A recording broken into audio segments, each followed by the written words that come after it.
প্রিয় শিক্ষার্থীরা, তোমাদের সবাইকে দ্বিতীয় শুভেচ্ছা জানিয়ে আজকের ক্লাস শুরু করছি।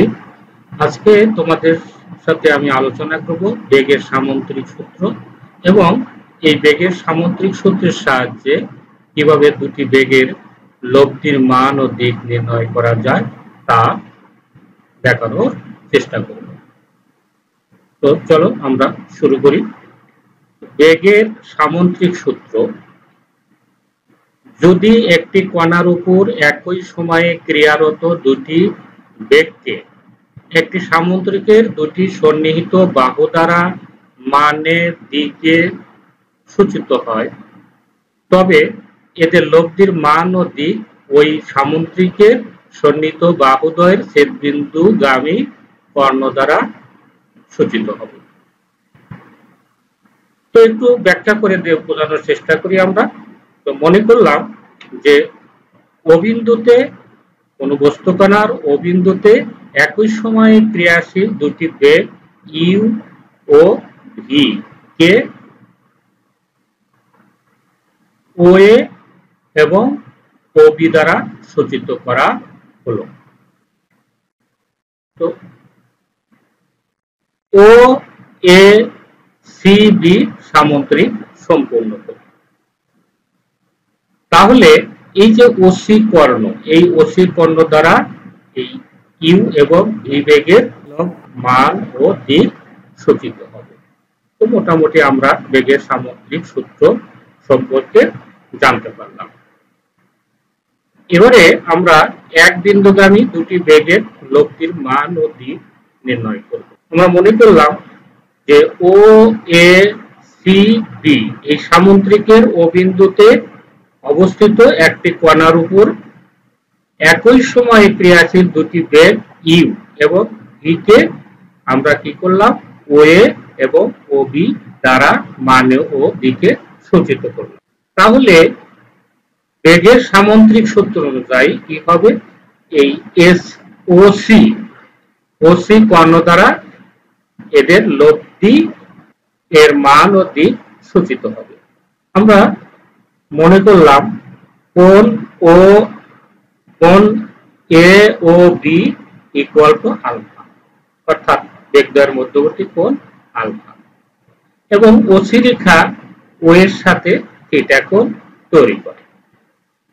এখানে আমরা দুটো চিত্র উপস্থাপন করেছি। তো দুটো চিত্র লক্ষণীয় যে এই যে প্রথম চিত্রে আলফা হচ্ছে সূক্ষ্ম কোণ এবং দ্বিতীয় চিত্রে আলফা হচ্ছে স্থূল কোণ। তো প্রথম চিত্রে আমরা সি বিন্দু হতে ও এ এর বর্ধিত অংশের উপরে সিডি লম্ব আঁকি এবং দ্বিতীয় চিত্রে সি বিন্দু হতে ও এর উপরে সিডি লম্ব আঁকি। এখন প্রথম চিত্রে এই যে কোণ সিএডি, কোণ সিএডি এটি কি হবে, কোণ এ ও বি এর সমান হবে। যেহেতু কোণ এ ও বি সমান আলফা আর কোণ সি এ ডি সমানও আলফা হবে, কারণ এটি অনুরূপ কোণ, তোমরা জ্যামিতি থেকে জানো। তাহলে আমরা যদি আলফার সাপেক্ষে কোসাইন নেই তাহলে কি হবে, cos কোণ C A D equal to কি, ভূমি বাই অতিভুজ, ভূমি বাই অতিভুজ। এখানে ভূমি হচ্ছে এডি এবং অতিভুজ হচ্ছে এসি। তো কোণ সিএডি সমান কত, আলফা, কাজেই আমরা লিখলাম cos alpha equal to AD by B. কেন, যে এই ও এ এবং এসি সমান ও সমান্তরাল, কাজেই ও এ বি দ্বারা সূচিত বেগ ভি কে আমরা এসি দ্বারা সূচিত করতে পারবো, কাজেই আমরা এসি এর পরিবর্তে ভি লিখলাম। এখন এটিকে আড়াআড়ি গুণন করে আমরা পাই কি, AD equal to U cos alpha. আবার যদি কোণ সি এ ডি এর সাপেক্ষে আমরা সাইন নেই তাহলে কি হবে, sine angle C A D equal to কি হবে, আমরা জানি এই কোণের অপোজিট, অর্থাৎ সমকোণের অপোজিট, অথবা বলতে পারি আমরা সমকোণের অপোজিট হলো অতিভুজ আর কোণের অপোজিট হচ্ছে লম্ব। তাহলে আমরা এই লম্ব বাই অতিভুজ লিখলাম সিডি বাই এসি।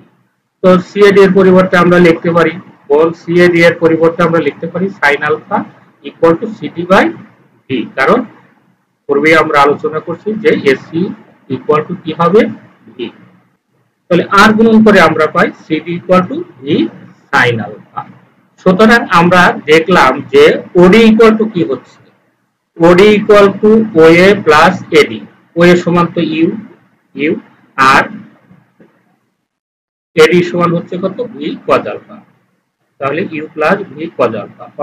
অর্থাৎ আমরা দেখলাম যে OD equal to U plus V cos alpha. এখন দ্বিতীয় চিত্রে আমি দ্বিতীয় চিত্রে এখানে নিয়ে এসেছি। দ্বিতীয় চিত্রে এই যে সি এ ডি এই ত্রিভুজে এটি সমকোণী ত্রিভুজ, এই ত্রিভুজে কোণ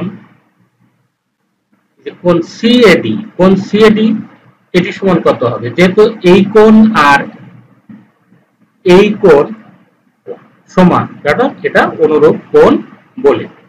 তাহলে এই কোণটা সমান যদি আলফা হয় তাহলে এই কোণটা সমান কত হবে 180 ডিগ্রি মাইনাস আলফা,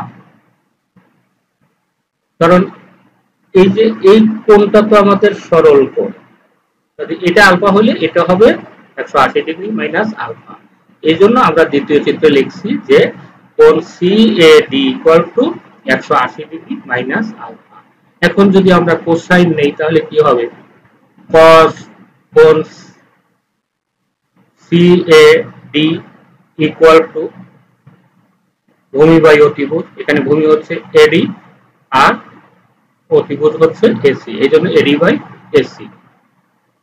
এখান থেকে আমরা লিখতে পারি কোণ সিএডি এর পরিবর্তে 180 ডিগ্রি মাইনাস আলফা আর এডি বাই ভি, কারণ এসি ইকুয়াল টু কি হবে, আমরা ত্রিকোণমিতি থেকে আরো জানি যে cos 180 ডিগ্রি মাইনাস আলফা সমান মাইনাস cos আলফা, তাই লিখলাম minus cos alpha equal to AD by V. এখন আর গুণন করে পাই AD equal to minus V cos alpha.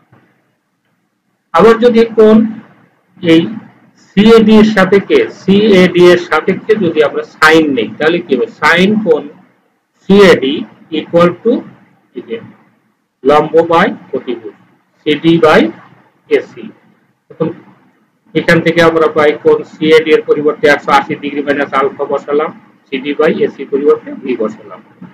তো সাইন 180 ডিগ্রি মাইনাস আলফা সমান sine alpha, sin alpha equal to CD by V। এখন আর গুণন করে আমরা পাবো কি CD equal to V sin alpha। তাহলে দেখা গেল যে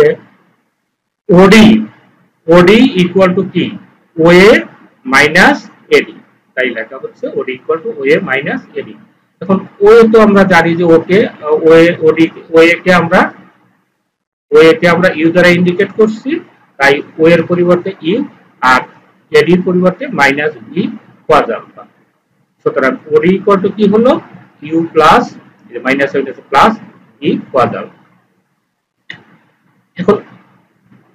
এখন প্রথম ও দ্বিতীয় চিত্র হতে আমরা পাবো কি, পেলাম কি, প্রথম এবং দ্বিতীয় উভয় চিত্র থেকে আমরা পেলাম OD equal to U plus V cos alpha এবং CD equal to V sin alpha. এখন ত্রিভুজ OCD, দ্বিতীয় চিত্রে একই রকম ত্রিভুজ OCD, এখান থেকে পিথাগোরাসের উপপাদ্য অনুযায়ী আমরা পাবো কি OC square equal to OD square plus CD square. এখন OD এর পরিবর্তে আমরা বসালাম U plus V cos alpha আর CD এর পরিবর্তে বসালাম V sin আলফা। এখন এটিকে A প্লাস B হোল স্কয়ারের সূত্র অনুযায়ী আমরা লিখতে পারি U square plus 2UV cos alpha plus V square cos square alpha, আর এটি হয়ে গেল V square sin square alpha.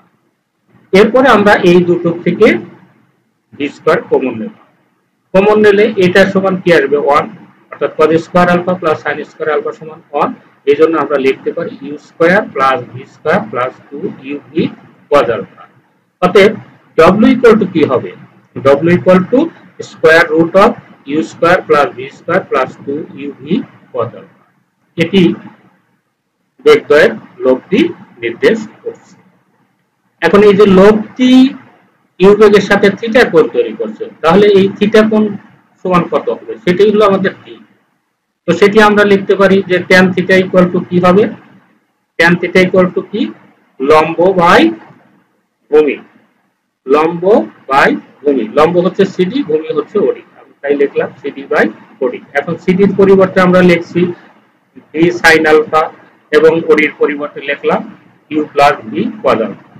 সুতরাং থিটা ইকুয়াল টু কি হচ্ছে tan inverse V sine alpha by Q plus V cos alpha.